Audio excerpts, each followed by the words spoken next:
जय हिंद। यूएस का national intelligence council ने एक रिपोर्ट दिया। यह रिपोर्ट 4 से 5 साल बाद पब्लिश होता है। इस रिपोर्ट का नाम है ग्लोबल ट्रेंड्स रिपोर्ट। इस रिपोर्ट में कई सारी बातें कही गई हैं, चाइना को लेकर, इंडिया पाकिस्तान की रिलेशन को लेकर, रिफ्यूजीज को लेकर, लेकिन इसमें कुछ बातें हैं जो बड़ी सीरियस कही गई है। देखिए, इस रिपोर्ट में कई सारी चीज़ें होती हैं और ये बहुत सटीक रिपोर्ट दिया जाता है इसके द्वारा। इसमें कहा गया है कि आने वाले 4 से 5 साल बाद रिफ्यूजीज की समस्या एक बहुत बड़ी समस्या होकर जाएगी। अब देखिए, सीरिया से कई सारे रिफ्यूजी यानी शरणार्थी आए हुए हैं। अभी म्यांमार में रोहिंग्यों का समस्या अभी कम ही नहीं हुआ था, ताकि अभी वहाँ पे तख्ता पलट हो गया, तो वहाँ से भी बहुत सारे शरणार्थी अभी जा ही रहे हैं म्यांमार छोड़ के। तो इसमें इस चीज़ की चर्चा है जो रियलिस्टिक भी लगती है। बहुत सारे यूएन जो है, यूएनएचआरसी यानी जो यूएन की जो ह्यूमन राइट काउंसिल है, उसने काफ़ी ज़्यादा यहाँ पे रिफ्यूजीज कैंप वगैरह बना रखे हैं। इसमें कहा है कि ये समस्या अभी और लंबी चलने वाली है। साथ ही इसमें यह भी कहा गया कि ऐसे छोटे मोटे झड़प इंडिया और चाइना के बीच में देखे जाएंगे, गलवान वाला एरिया या अरुणाचल प्रदेश या सिक्किम में, ये दोनों देखे जाएंगे। लेकिन ये झड़प हमें थोड़ा सी स्टैंड ऑफ के तहत रुक जाएगी, जैसे गलवान घाटी में हुआ, थुरा के चल गए सब चाइना वाले, ये फादर ऑफ कोरोना, वैसे ही ये भी हो जाएगा।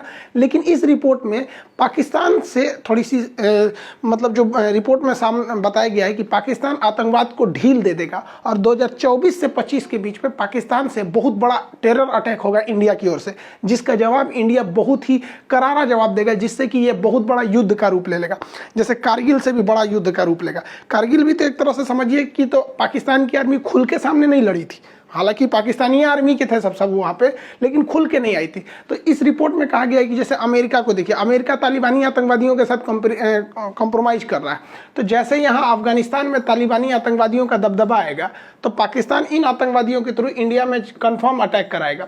और इंडिया में अटैक कराने का मतलब इंडिया जवाब देगा, जिस तरह पुलवामा में हुआ था, उरी अटैक हुआ था, सर्जिकल स्ट्राइक, एयर स्ट्राइक, इस तरह से बहुत बड़ा। इस रिपोर्ट के अनुसार अब स्ट्राइक ना होकर बल्कि एक पूरी तरह से फुल फ्लेजेड एक बड़े पैमाने पर वार होगा इंडिया पाकिस्तान के बीच में, जिसका सबसे बड़ा कारण बढ़ेगा आतंकवाद। और कहीं ना कहीं ये देखने को मिलता ही है, इनके यहाँ आतंकवाद बहुत भयानक लेवल पे है। इन लोग को लगता है कि पूरी दुनिया में फतह करेंगे लुंगी पहन के यहाँ पर, और इसका नतीजा उनको बहुत बुरा भुगतना पड़ेगा। देखिए, अमेरिका में जब भी देखा गया कि डेमोक्रेटिक पार्टी की सरकार आती है तो वो युद्ध ज्यादा करते हैं, चाहे ये जो बाइडेन हो गए, ओबामा हो गए, बुश हो गए, हमारे जो डोनाल्ड ट्रंप थे, ये ट्रंप साहब चले गए अपना कार्यकाल पूरा करके, कोई युद्ध नहीं किया। हालांकि इन्होंने मेन फोकस चाइना और ईरान को किया था, लेकिन डेमोक्रेटिक वाले हमेशा लड़ाई करते रहते हैं। ओबामा साहब के समय देखिए कई लड़ाई लड़ी गई थी। उस समय सीरिया का भयानक इशू हो गया था, लीबिया वाली लड़ाई हो गई थी, फिर भी ओबामा को क्या मिल गया? शांति का नोबेल पुरस्कार मिल गया। और हमारे अपने देश के प्रधानमंत्री नरेंद्र मोदी पूरे भारत में वैक्सीनेशन नहीं हुआ, ये देखने के बावजूद पूरे दुनिया को मदद कर रहे हैं,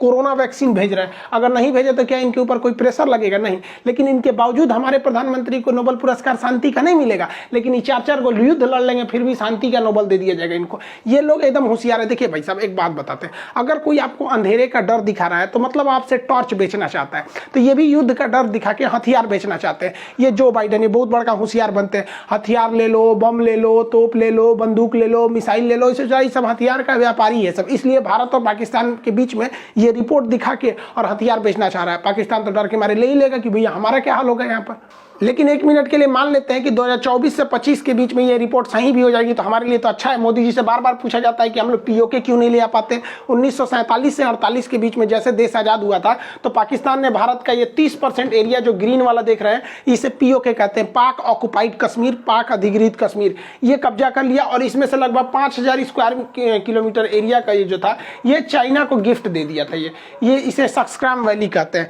चाइना को इसने गिफ्ट दे दिया। तो हम लोग को पीओके को वापस लाने का यही एक अच्छा बहाना हो जाएगा। तुम आतंकवादी हमला करो, हम लोग इधर से पलट के कर देंगे। अब अमित शाह के लिए तो भैया खुशी का कोई ठिकाना नहीं। 2024 के चुनावी मैनिफेस्टो में कर देंगे कि एकदम इस बार हम लोग लेके आएंगे पीओके। अच्छा बात है भैया, हमारा जो टुकड़ा हुआ भारत है, अखंड भारत बन जाए। ऐसे कोई अजुराते रहे, हम लोग थूर थार के बराबर कर देंगे। कौन सा डर लगा हुआ है हम लोग को? अखंड भारत हम भी चाहते हैं भैया, भारत अखंड हो जाए। हम कहाँ से कहाँ तक चालू होते थे यहाँ पर। और इसमें ये सलमान खान एकदम खुश है।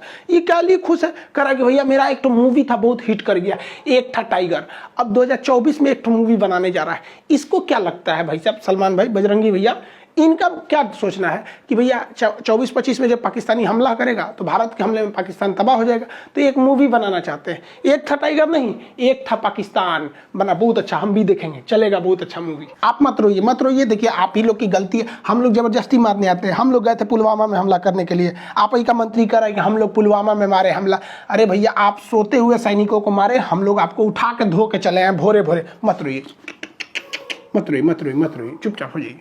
जितने स्टूडेंट हैं उन लोग के लिए कर रहे हैं भैया एनडीए और सीडीएस वाले, आप दिल लगा के पढ़ाई कीजिए, क्योंकि ये आप लोग के लिए एकदम गोल्डन अपॉर्चुनिटी है। क्योंकि इस बार जिनका एनडीए होगा 24-25 तक वो पासिंग आउट परेड होकर आर्मी में शामिल हो जाएंगे। और सीडीएस वालों के लिए आप लोग जबरदस्त कीजिए, यहाँ इंडियन आप पहुंचिए खड़गवासला में, या फिर अपना IMA Dehradun Indian military academy, वहाँ बेहतरीन अफसर बन के निकलिए और लड़ाई में भाग लीजिए। देखिए हम तो भाई गए थे एनडीए के थ्रू, तो हमारा हाथ टेढ़ा है। देखिए हमको इतना ज़्यादा एंगल है कि मेरा सिलेक्शन नहीं हो पाया, तो कम से कम आप सेलेक्ट हुई और धो के आइए।